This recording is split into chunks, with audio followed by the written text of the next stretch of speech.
Explore. Activate. With intention and availability. No expectations. Get ready to unleash with Kelly and Bree. Bare soul knowing.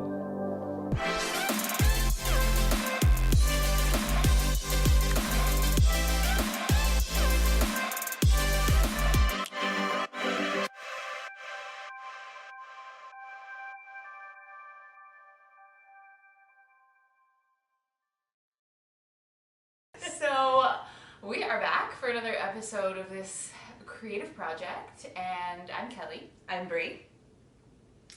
And today, we are actually going to do an episode focused around meditation. So we are going to talk about our own process, how we came to meditation, or how it came to us. And then we have a very special guest joining us as well. Yes, I have a very near and dear friend of mine. Her name is Eryl McCaffrey. I have a deep, profound respect for her and the work she's doing in the world of wellness and mindfulness.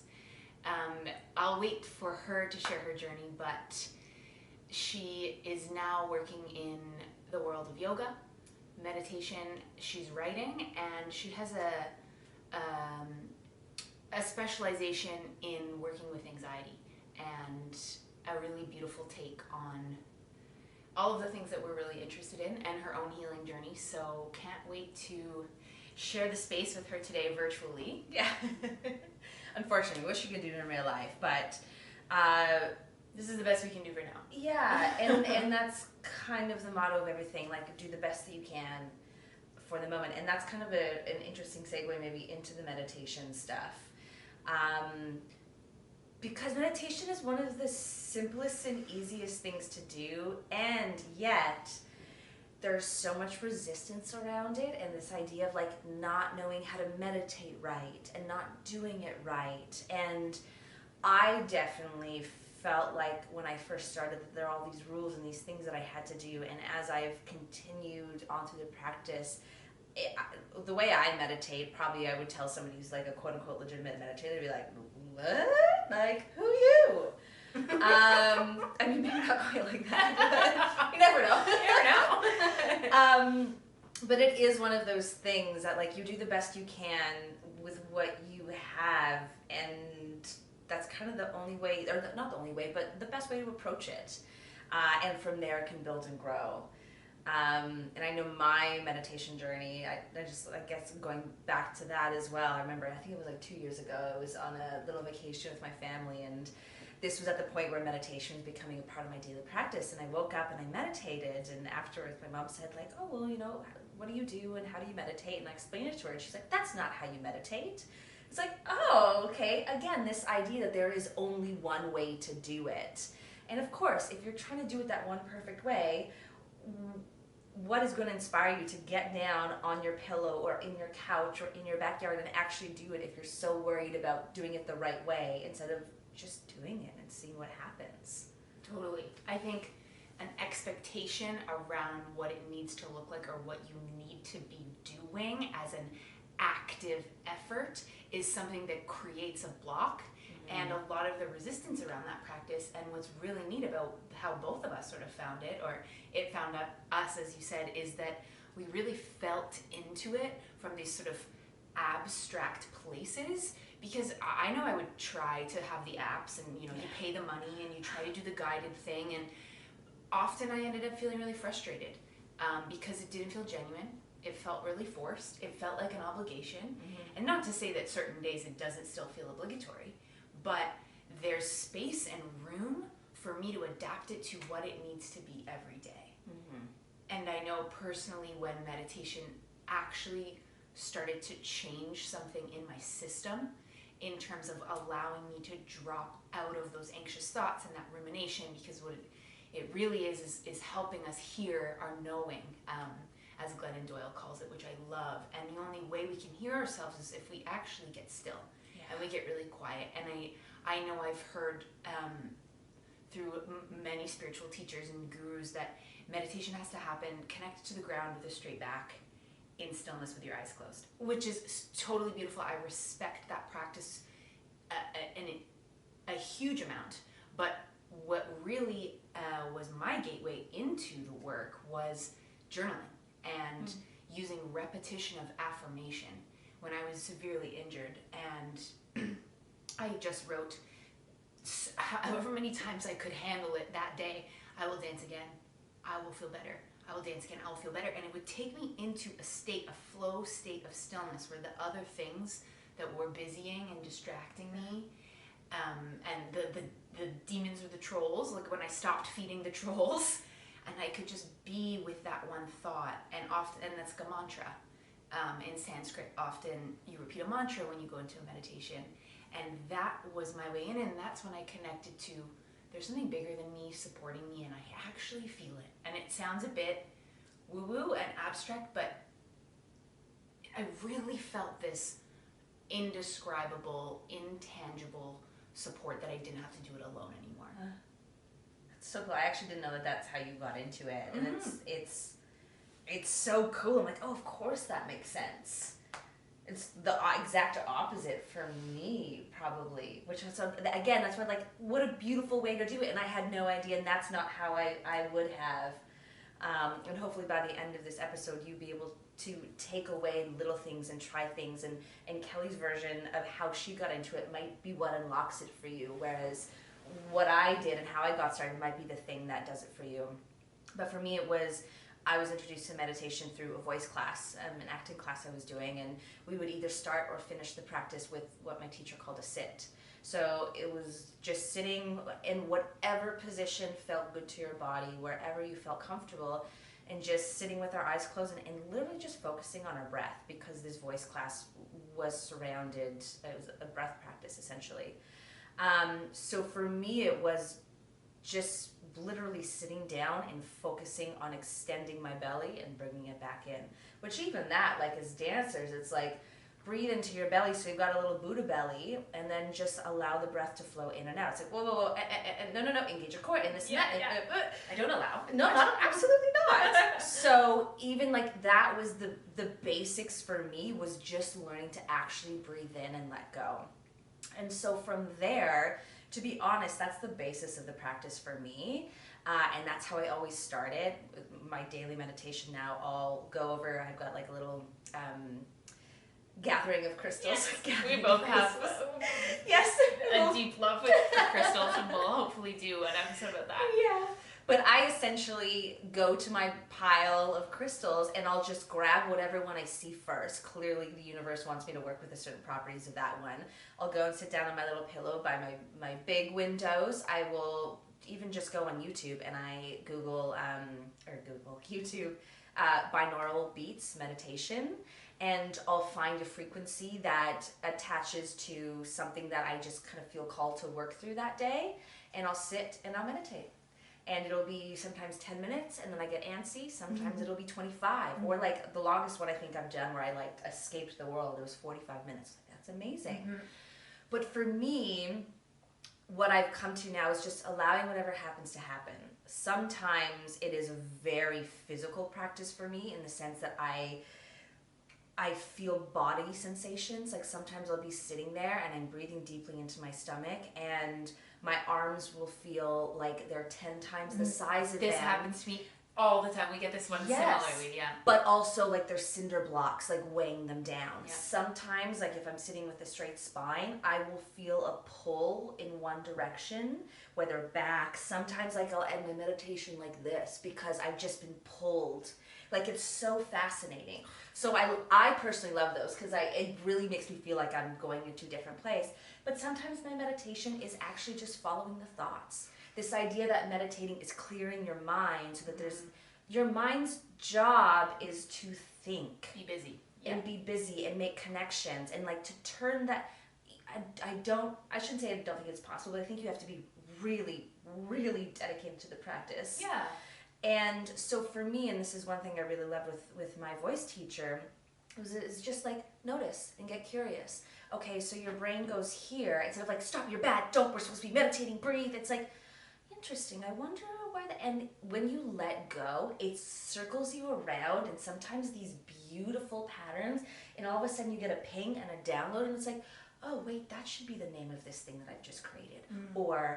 And it's a beautiful way to just kind of open up. So I kind of oscillate between those two, the practices that feel very physical, dropped in, grounded, and like I kind of disappear somewhere, and the ones that feel a little bit more in my head, but like creative and flowy. So it's not, I need to take out the garbage, I need to do laundry, I need to whatever. It's just like following kind of, it's like birds flying around in a little pattern. So that's my, I just rambled forever, but that's how that is where you're at now with the practice. Right. And I think for both of us, our practice has changed form, and because we allow it, and what I think we have in common is that we love the ritual of it, we love the sacred time, and being in a space that makes you feel grounded, safe, comfortable. Like all of these things are really important, and maybe perhaps Eryl will talk about, you know, setting up the right kind of space to feel like you can trust your body enough to get into that surrender.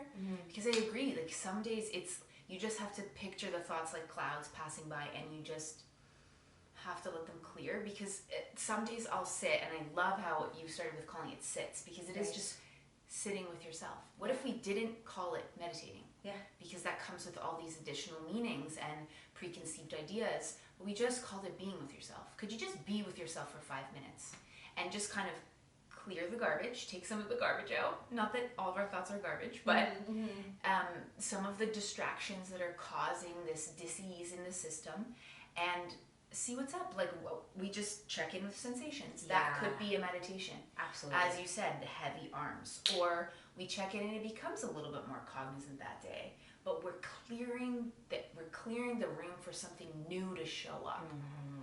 And similar to you, my process is now this way of being with myself, and some days it has to be laying down, and some days it has to start with some journaling, and then just listening. I took a really beautiful workshop, and we can put this in the notes, with a life coach, and her name is Rebecca Niziol, and she does something called Talking with Soul.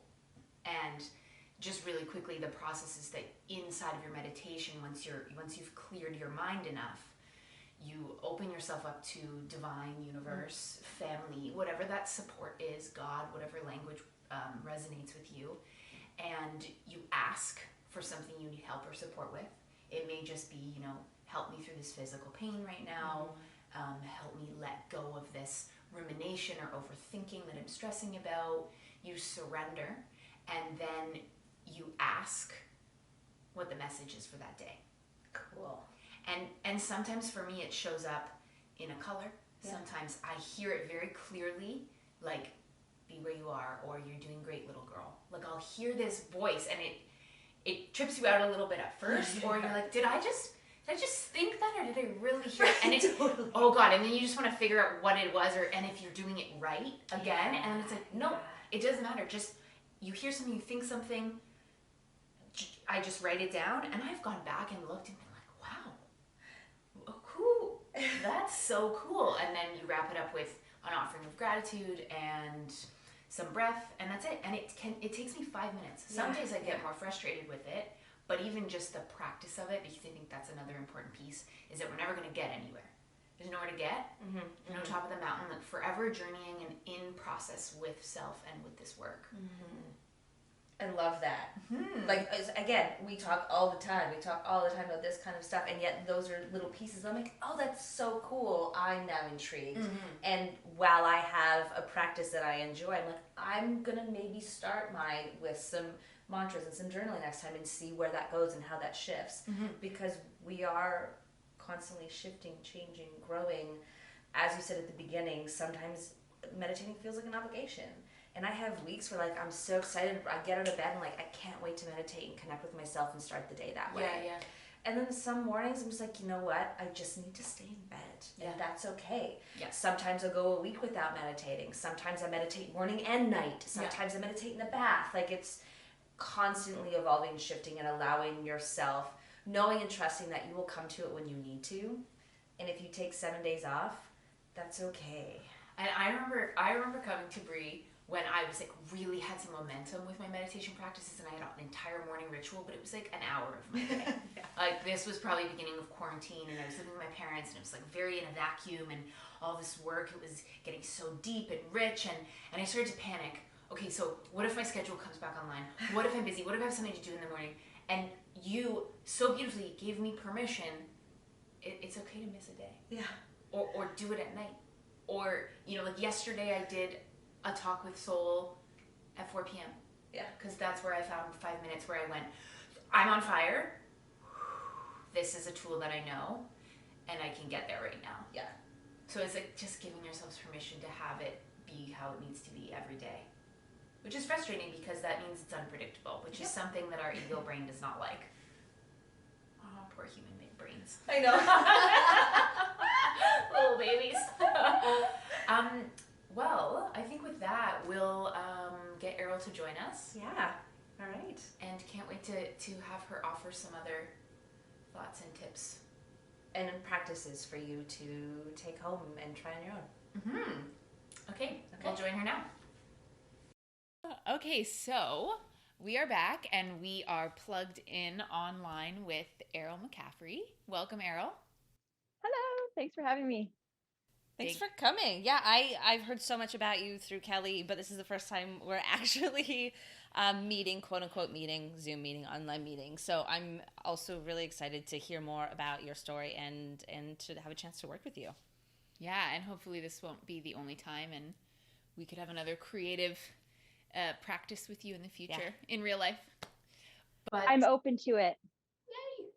So maybe just tell us where you are right now, and then just kind of launch into a little bit about you and how you got to the wellness and mindful journey that you're on now. Cool. So I'm in Toronto, and I was just saying to Bree a few moments ago, it's a snowy day. The snow is nonstop. I'm in a snow globe. It's beautiful. It's peaceful. It's encouraging me to slow down. And that is kind of like where I'm at. It's a metaphor for where I'm at, emotionally and physically and spiritually. Not just because of the pandemic, but the weather and everything else. So I'm really grateful for opportunities like this to check in and kind of share those tools that are helping me to do this and to get a bit more grounded in turbulent times. Like these are unprecedented, very uncertain, very uncomfortable for most of us. We'll get into this, but these are literally the themes of this project. So I love that we haven't bribed her to say any of these things. She's coming to it all. Yeah, I answered that from a very emotional place, but that's where I am. I've been teaching yoga and meditation for 7 years or a bit more now. So my priority in life really and in work is to practice self-care and self-awareness and being of service to others while maintaining my own boundaries. Like it's a whole field of work. I'm very, very grateful to be doing it, and it's challenging, but it's rewarding. So I'm in Toronto. I'm teaching virtually right now. I'm writing a lot. I'm creating a program. I'm trying to keep, I wouldn't say busy, but aligned with the stuff that keeps me honest and healthy. And so I'm doing okay. Beautiful. Yeah. Thank you for that really honest, dropped in answer. Right, because at the end of the day, we're all kind of struggling and feeling these things, and if we all go out there and pretend everything's perfect, it doesn't allow ourselves and anyone else the chance to sit back and go no, actually I am feeling a lot and I am struggling. And it's beautiful to know that even those that look like they have it all together are feeling this also and dealing with difficult emotions, thoughts, feelings, etc. Yeah. Absolutely. And I think even so, prior to COVID, you were really drawn to this space of intention and alignment and your own spiritual practice. Bree and I have shared our own stories of sort of what that pivotal moment of kind of Bree so beautifully described it as feeling like her body was on fire all the time, where the nervous system just kept hitting this wall. And we both had a moment like that. We sort of shared of what led us into our own awakenings, and I was just wondering if you would be comfortable to share what brought you into your practices. Yeah. Well, I was delivering a talk just yesterday, and it was for crisis and trauma support people in that field, and so they really wanted my lived experience. And I realized once I was, going over the course of my life, I was trying to share really my mental health journey from childhood to now, which is a lot, but I was trying to distill it down to these major moments.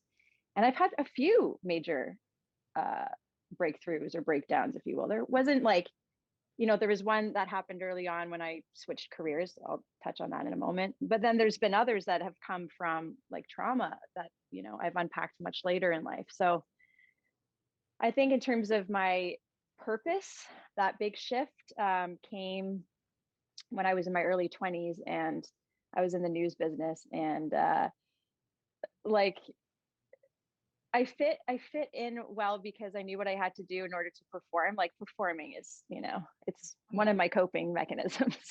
And here we all are. And here we are. Yeah.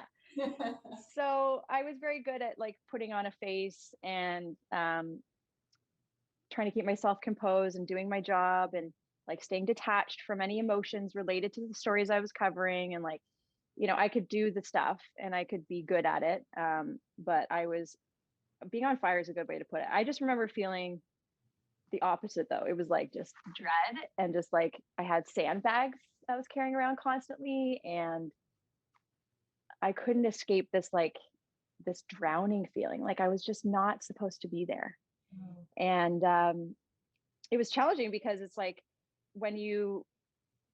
just because you're good at something doesn't mean you're meant to do it, right? And that was hard for me to separate, to go, okay, like I realize that I can tell a good news story and I can do this reporting, but like at what cost? The cost is my wellness, like my mental health is suffering. I'm not able to leave the newsroom and go home at night and just shut off. Like I'm carrying all the emotions that I feel about that story and this trauma and this tragedy. And there are people that can do it well. Like there are people that succeed in this field and have that ability to compartmentalize. I did not. I don't know if I do now, but yeah, I just felt, I remember looking around in the newsroom and just like having an out of body moment. There was one moment specifically, and I think it was like just seconds before I had a panic attack that was like, where am I? I'm so not supposed to be here. Wow. So it was like that, seeing for the first time, like how out of alignment I was with everything I really believed and like felt. And, then everything kind of fell apart for a bit after that, which was good. And in the long term, Yeah. We talked about the pain of grieving an old version of self, how beautiful it is to step into more of who you feel you are meant to be, want to be, are divinely, moving into, but that it's so hard. It's so hard. And it takes that unraveling to be able to put the pieces back together again in the way that is actually beautiful to you and feels good to you. So it's, the storm before the calm. And like, there's so many phrases around all of this because I think it's such a universal thing that happens to people at varying different times and phases in their lives. Oh yeah. And it's almost never convenient. No. You can't plan for a breakthrough. You're not like, tomorrow I'm going to lose my shit, and the next day I'm going to awaken. I'm going to rise like a phoenix from the ashes. No, it like happens when everything like feels okay, and there's some part of our body or soul that's like, no, I just can't take it a minute longer. Yeah. It's out of our control. Yeah. Oh, that is, so well put. Yeah. It's constant iterations of the same theme, which is that we have no control. Yeah. So then after that, what was the next step from there for you? So at the time, like just before this panic attack, this awakening, I had gone pretty heavily into yoga, and it was just an intuitive way of me like decompressing after each shift, and it just felt good. Like it was one thing I didn't think much about. It was just like, I know I should be doing this. So when I quit my job, that's what I did. I quit my job. I was like, I can't be here anymore. I don't even think I gave notice. I was not a, model employee. And all I knew is that I needed to keep practicing yoga. So I've always tried to listen to that voice. Like I do, like everybody else, I have an inner voice. I have that wisdom. And it was pretty loud during this time. It just, I'd keep going to that class, I keep doing this. And so I kept doing that. I was unemployed for like over a year, like, oh my God, I trained for journalism my whole friggin' life. I studied it and like, I thought I wanted this. Like, who am I now without this title? And how am I going to explain this to my friends and family? They're going to think I'm a loser. Like, it was really this, dissolution of like the facade I was carrying around for so long. And so I kept practicing yoga and like having my breakdowns and practicing yoga and having breakdowns and going to therapy. It was just like, it was a mess. It was a friggin' mess.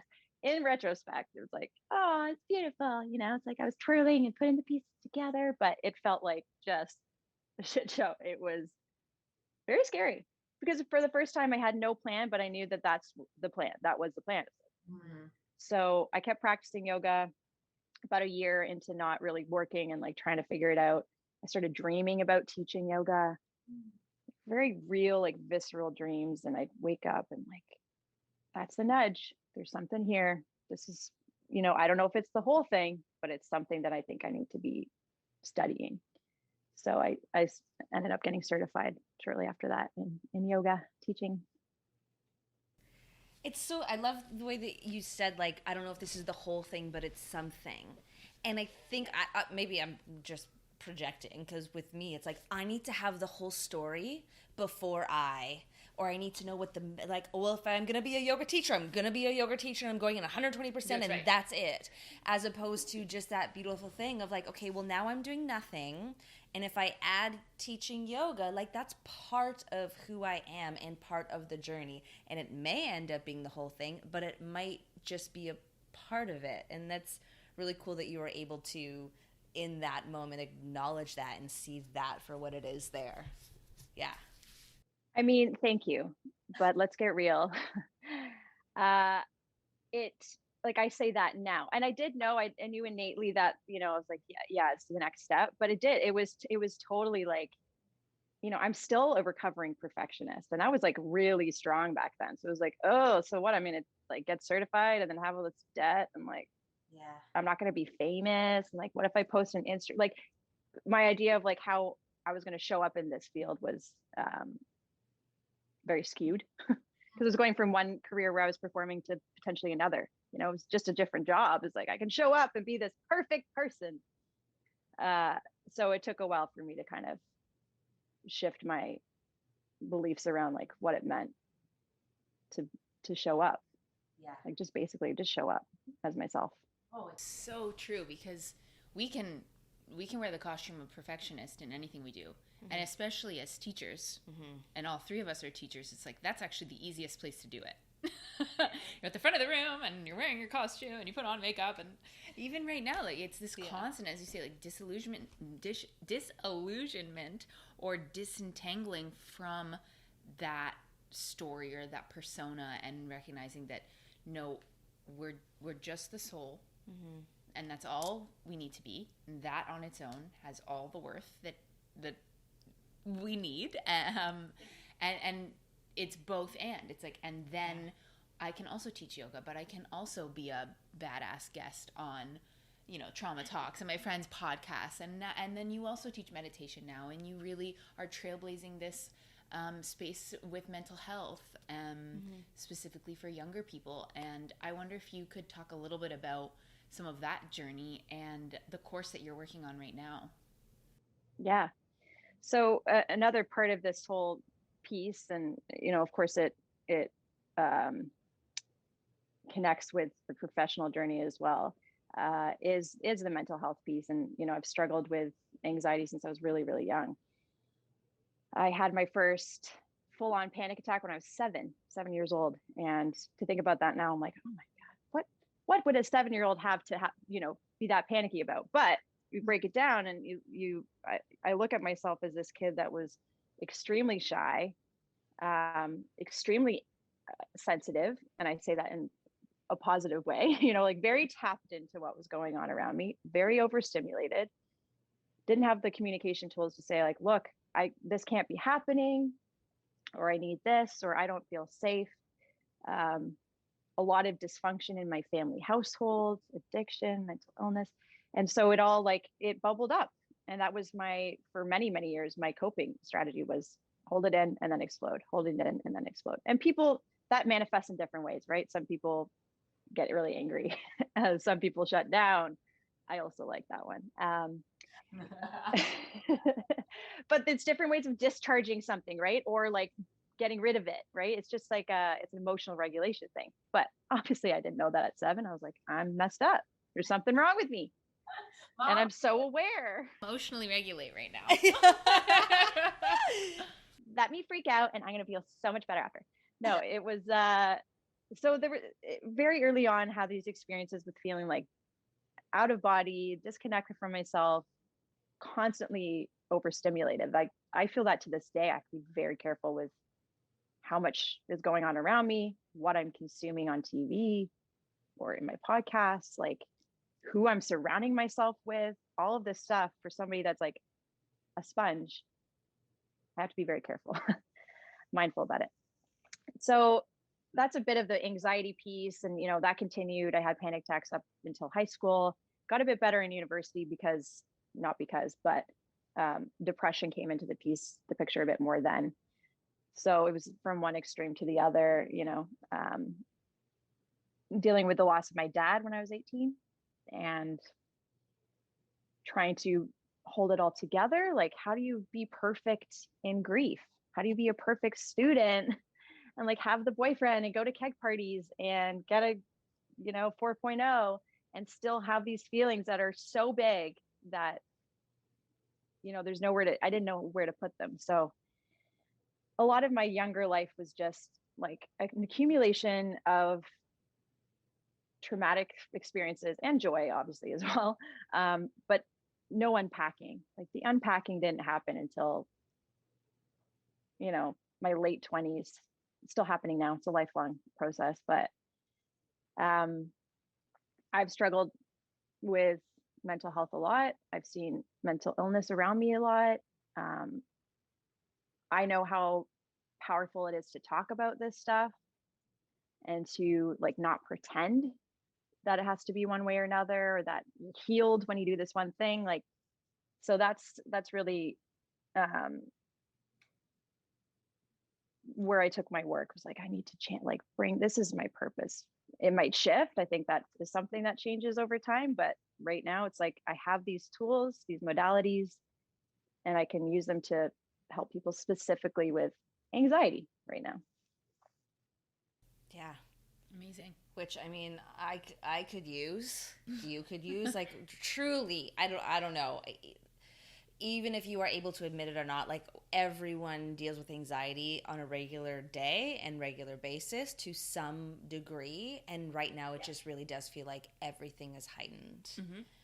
So if you're already a highly sensitive person, which I think all 3 of us would sign that sheet, it's important to have these tools to educate ourselves, to share the space and share our journeys and feel like we're not alone, and just kind of to bring it all full circle, like a meditation practice and like really hearing and listening what that highly sensitive system needs, is asking for, what 7-year-old little Eryl is asking for. We talk about inner child stuff all the time, and like that meditation in whatever capacity we're able to connect with it can offer the space for that, a lot of that important getting to know ourselves again, that somehow gets a little lost along the way.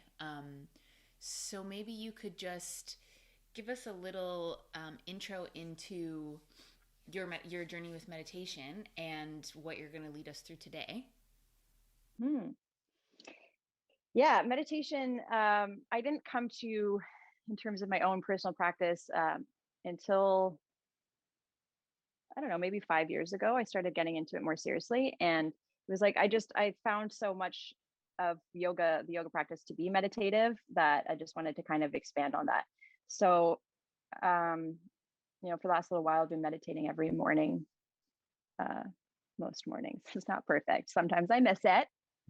And that's okay. Yeah. And then I journal about how it's okay that I missed it.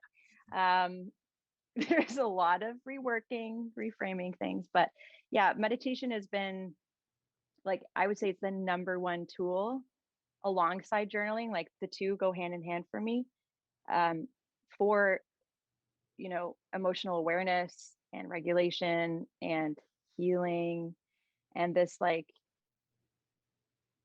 the self-compassion piece grows when I spend more time in silence and observe and go, oh, like maybe I'm carrying that story. Like I see how that's really hurting me. And just the awareness gives me the opportunity to accept what's going on and like make little changes if I can, or replace one thought with a different one, or, so it's been really powerful.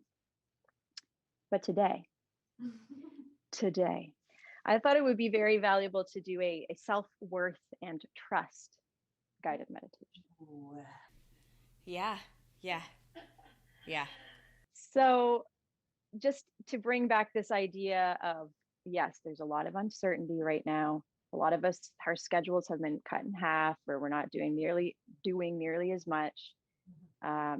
Maybe these stories about like productivity are coming up. I know they are for me.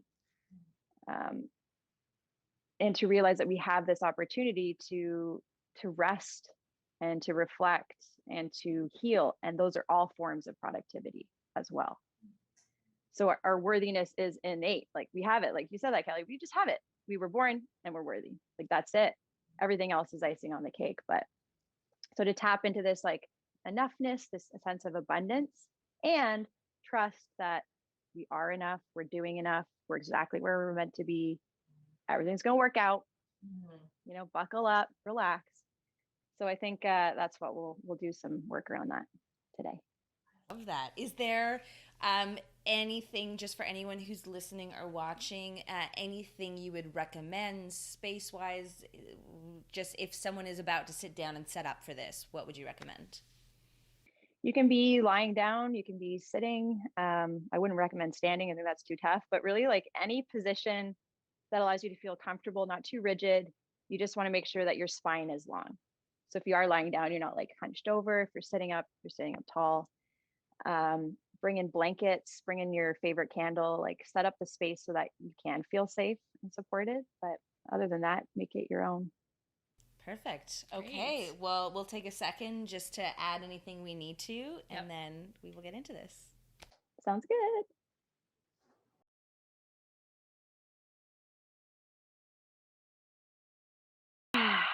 Okay. So we're here. Yes. Take an opportunity to get as comfortable as you can. If you're sitting, maybe just rocking a little side to side and kind of finding your sitting bones. If you're lying down, just shrugging your shoulders away from your ears.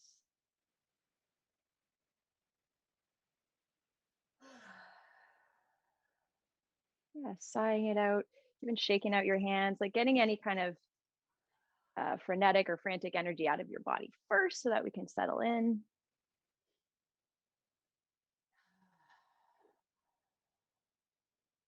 And then closing your eyes if you haven't already.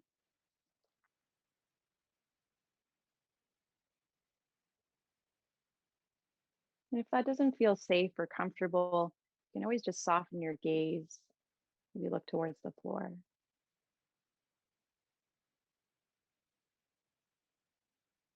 Let's start by bringing our palms together and just rubbing them vigorously, creating some heat there, some energy. Let your hands get warm.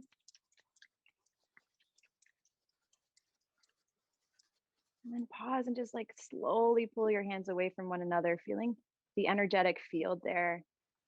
So I like to like pull them apart and then bring them together a little bit. Just play with that. This is our healing energy. We have it available to us, within us at all times. It is abundant. And then rub your hands together again, creates a little more heat.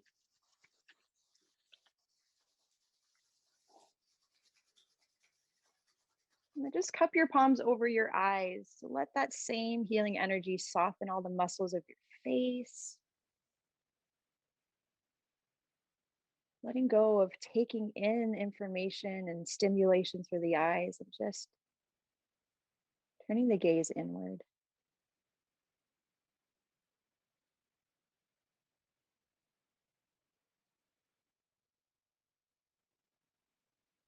Relax your jaw. Relax the space between your eyebrows.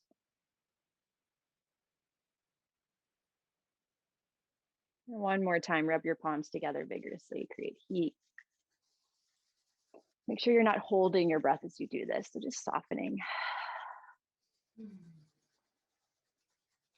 And then place one palm on top of the other at your heart center. So let's tap into that sense of abundance and love.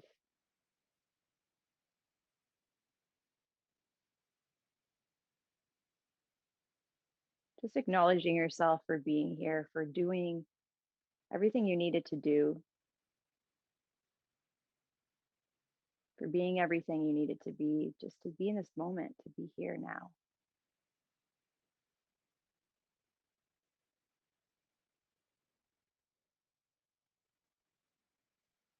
Let that healing energy soften the muscles of your chest, shoulders. You are alive.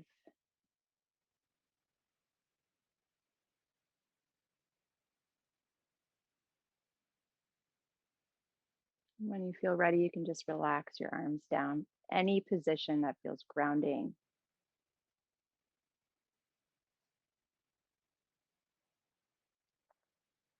Take a deep breath in through your nose.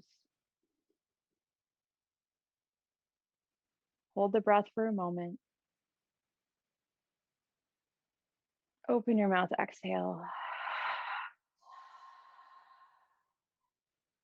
Excuse me, do that again. Deep, deep breath in. Hold it. Open your mouth, exhale, soften. And just land here. You can let your breath be natural.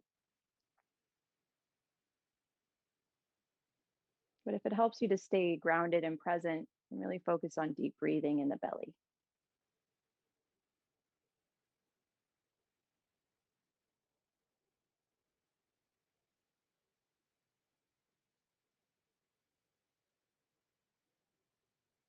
So I'm going to really move you into this self-worth and trust part of the process of the meditation with some simple and powerful affirmations. And keep your eyes closed, keep your breath fluid. Just repeat the following words silently in your mind.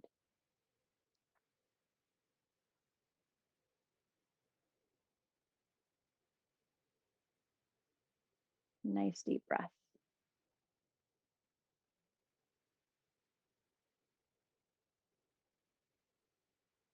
I am here in this present moment.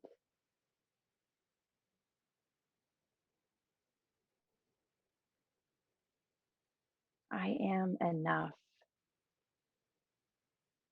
I am whole. I am complete, just as I am.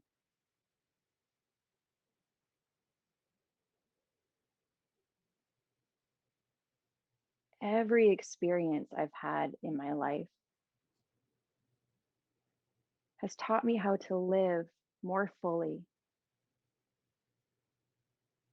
love more bravely,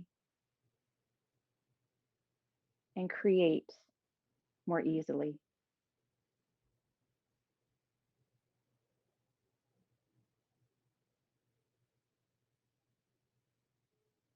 everything happens in perfect timing.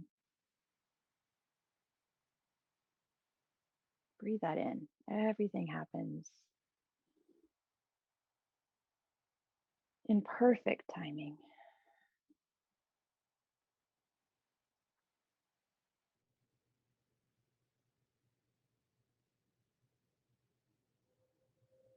I do not need to beg, plead, or scramble to have what I want in my life.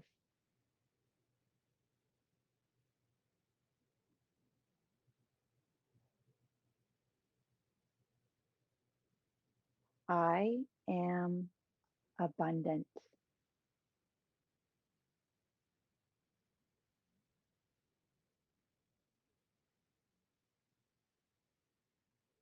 Opportunities are always flowing to me.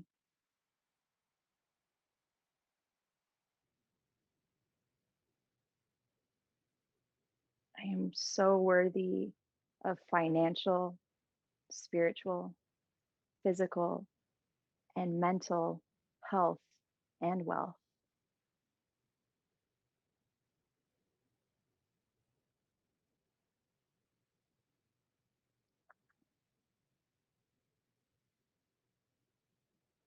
Take another deep breath here.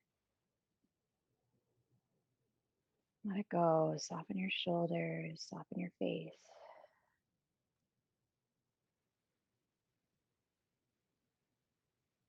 I deserve peace and love.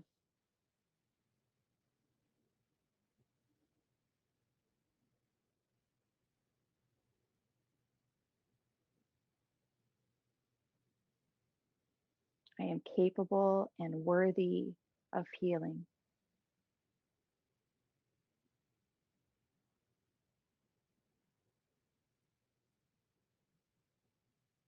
The universe has my back, and I'm so grateful for that.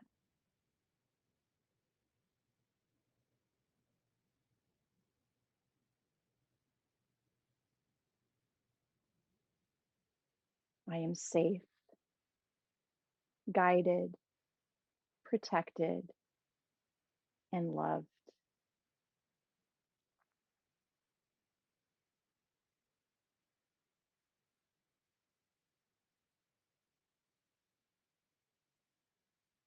Everything is working out in my favor.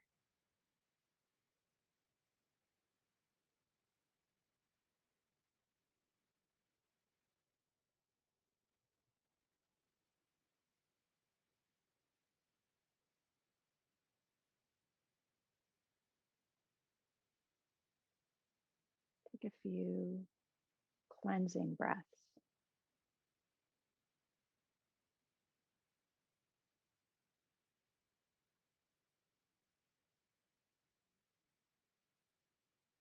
Notice what your body feels like in this moment.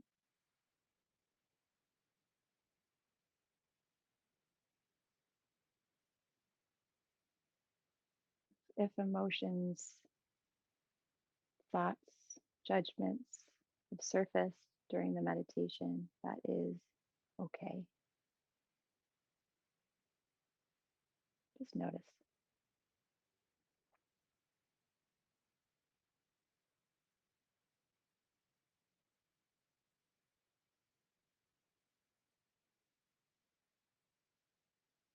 You are abundant. You are enough. You are right where you're meant to be.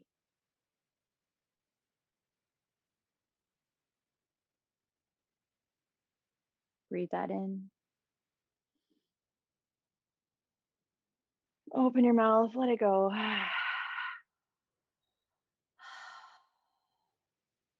Just stay here for as long as you'd like, or maybe start to wiggle your fingers, bring movements back into your body, whatever feels right.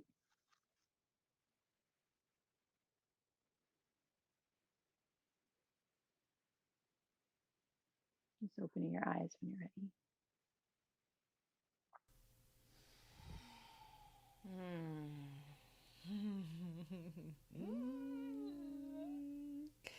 Should we sit here for another 20 I know. minutes? I'm like, whoa. I'm like up like a sandbag right now. And the snow is falling so beautifully outside the window. Wow. Oh, thank you. Yeah, holy thank you. And what am I saying? My thoughts are all scrambled right now. I admittedly did not meditate today, and they didn't do it on purpose. Yeah. But really needed it. I don't know how long that actually was, maybe 10 minutes, if that. And the way I feel after those quick 10 minutes is like a complete shift. Yeah. And it just does go to show that, like, if you just sit down and you do it, it doesn't have to be an hour. It can be 5 to 10 minutes, and the shift that it will do for you and how much it will make, I don't know, I want to say your life better. That's so broad, but it will. This, like, simple act, 5 to 10 minutes every day is, like, a really easy place to start. Yeah. And it has this, I'm, like, having a hard time finding words right now. Yeah. This effect. We're just... Because you're in your body, maybe. Yes. That's exactly out of thought. Our bodies, out of our heads. It's because we have to be in this sort of cognitive place when we're recording these episodes. So to be in both is going to be a really cool practice for us. And I think really healing and expansive on both of our journeys. Yeah. But even, if somebody's watching, listening to this and doesn't necessarily have a meditation practice, but this resonated, play this one every day for the first little while, and then we condition the nervous system like a muscle. That's what I find. What I found so interesting just now is that at the beginning I was thinking about memories of you and I the last time I saw you, Eryl, sitting in the park and like a distance hangout, and then I was thinking about how happy I was that the three of us were doing this, and I can't believe this was happening, especially when you're like, you're in the right place. I was like, I am. And then I was like, okay, but you need to be just in your, and then anyway, how quickly that can sort of dissipate, and I can transmute that into the type of process that, maybe my body is seeking for today. Yeah. And how much faster I'm able to do that than I used to when I first sat down to meditate, and I was just pissed. Yeah, I found it's cool. I'm allowing a lot more feelings and emotions to come forward. Like, meditation is serious and you must breathe deep and it's just like a lot of, as you were saying those affirmations, I found myself like smiling and giggling and laughing a little bit and not like chastising myself. I mean, like, no, this is serious work. Don't do that. It's like, we're allowed to express joy and feel the joy. Like, meditation can bring joy. And like, did I have tears in my eyes at the same time? Yes, because on the flip side of joy is sorrow. And it's like, we can experience all of these things at the same time. And I feel like meditation and sitting in that there made that so easily, effortlessly possible. And the other thing that I found really cool was everything you said, all those affirmations, I took as just straight truth. My mind didn't go, oh, well, but are you sure? And this would say otherwise and blah, blah, blah. It's just everything you said. I'm like, yeah, this is just true. It's like, how cool is that to take it at straight up face value and like, this is true. The universe has my back. I'm exactly where I need to be. I'm abundant. Okay. Yeah. Great. And on that note, I had a really cool reframe that happened because I often, as you said, Eryl, you feel like a sponge and you absorb these things, and often like it's too much or overwhelming for the system. I talk about feeling like a piece of Velcro. Like, I wake up in the morning and it's like all the energy of the space, and then I open my front door and then the collective energy of the world, and then I'm carrying like 14 heavy rocks over my head and I can't put them down because I have to please everyone. But when you said, abundance and ease and wealth and health and all these things are all around me, they come to me easily, I visualized my body as that Velcro, and instead of the overstimulation of maybe what we might call negative, heavy emotions, I got all the good ones. And so I was like a Velcro for light, which doesn't normally, that's not where my brain goes.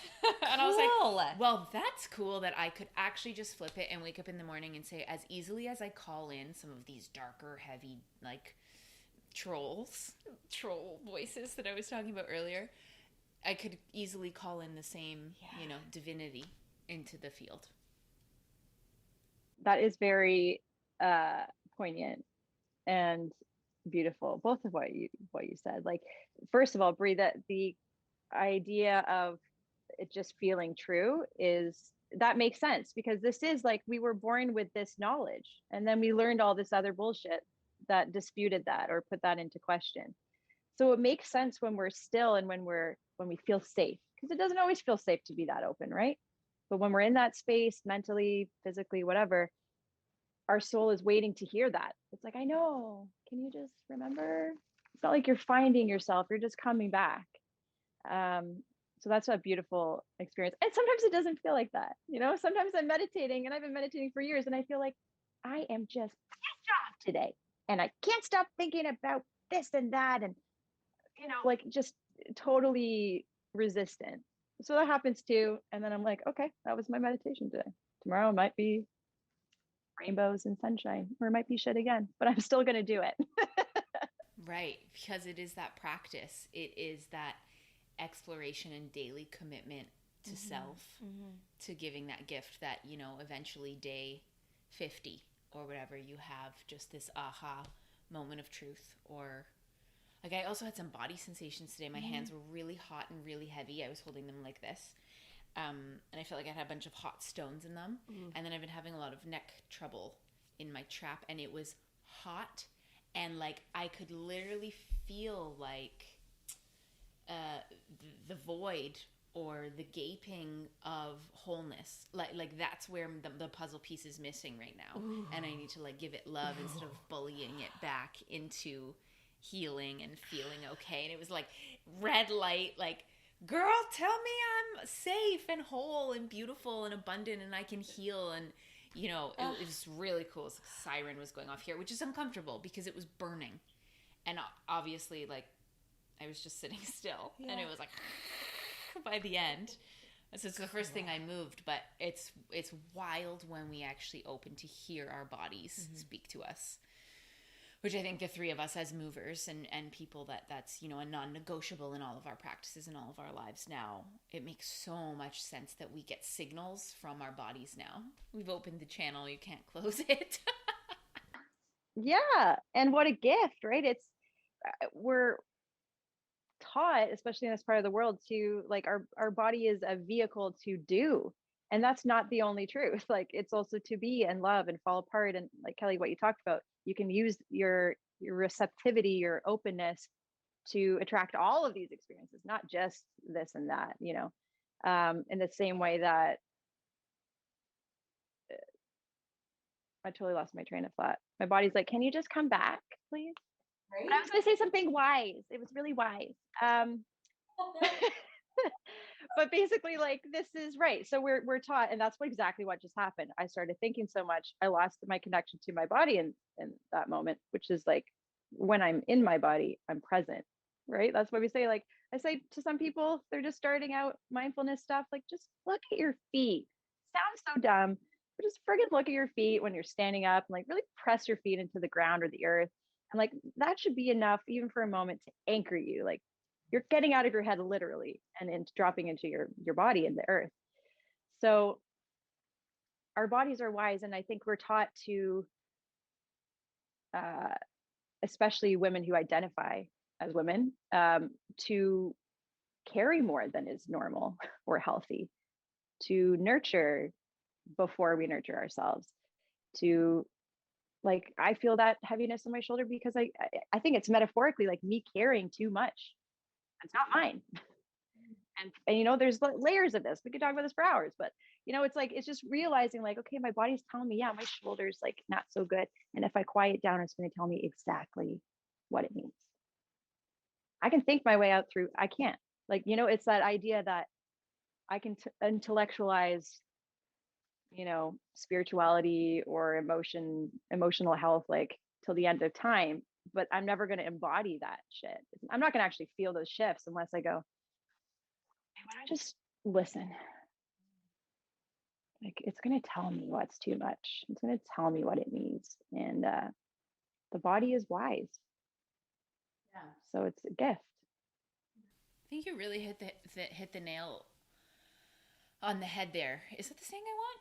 Hit the nail on the head? Yeah. Okay. Yeah. Oh, we're being so...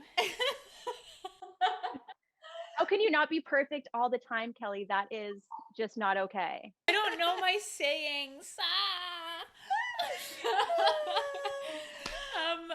I think, I think so much of like what this creative project is exploring more and more of like being embodied through creative projects, through conversation, through like how can we be with all of it as much as possible, and not decide when we can show up in our bodies or not.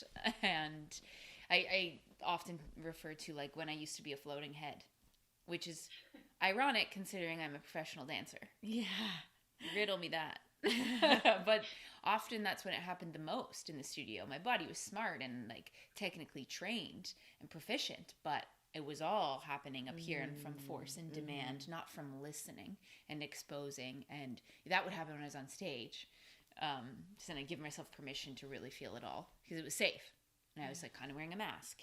But anyway, it's so true. Embodiment, like embodied experience, is such a beautiful way to kind of like close all of this, I think. Yeah. That was so wonderful. Thank you. Thank you. As I'm sure people after that are going to want to look you up and find out all of the gems and everything that you have out there. Where can people find you? They can find me on Instagram at Eryl McCaffrey. I think you guys will spell it out in the show notes because it's not a traditional name.